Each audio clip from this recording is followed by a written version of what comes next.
اے ہود جو سراپا تم اپنے ساتھی کا بیان کر رہی ہو وہ میرے بلال کا حلیہ ہے۔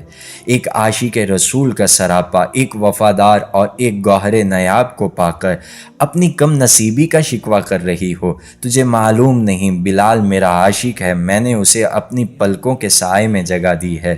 میرا بلال ایسی شان والا ہے کہ روز قیامت اس کے بدن کی سیاہی حوران جنت کے رخساروں کے تل بنا کر تقسیم کر دی جائے گی۔ اس کو مجھ سے عشق ہے جس کی وجہ سے ہر آرائش نے اس سے منہ پھیر لیا ہے۔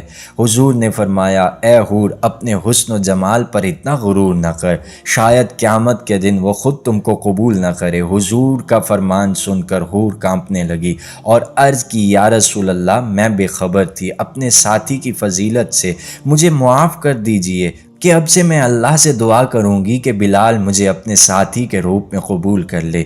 میں آپ کی بھی دیوانی ہوں اور